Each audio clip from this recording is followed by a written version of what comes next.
A man in Broomfield takes pause on this day every year to remember a birthday, not his own, not a family member or a friend, but a man that shaped the way millions of Americans saw life, Norman Rockwell.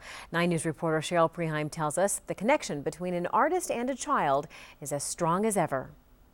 And I went to school with both of those girls. There are generations that relate Norman Rockwell's paintings to childhood. I'm the little tiny one that comes up to about this guy's belt.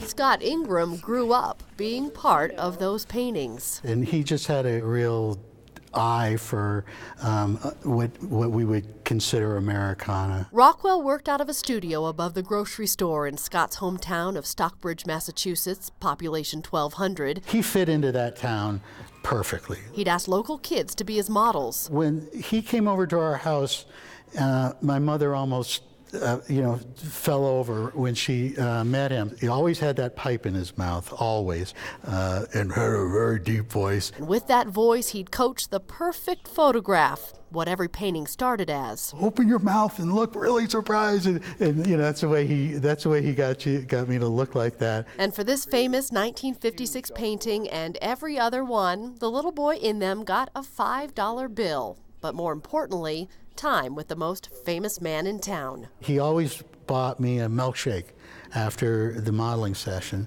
and we would sit out by his studio and we'd talk about school. A man that made a kid feel like the most special, and still does. One of my true treasures in life, my best to Scott, my favorite model. Sincerely, Norman Rockwell. Scott Ingram goes back to his Rockwell childhood when days now seem heavy. It's such a different world that we live in now. He says others look to these paintings too, maybe to find a reminder of what they wish life still looked like. I think we've lost some of the innocence that he painted. Cheryl Preheim, 9 News.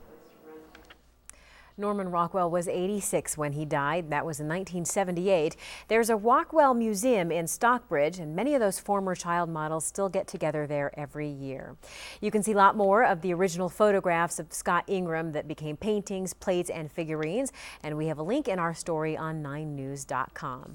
Well, didn't you wonder the number of people over the years that he said, "Oh yeah, that's me," and they've said, "Yeah, I'm sure." That's nice. He was a cute kid, though. He was, absolutely. Iconic American photos.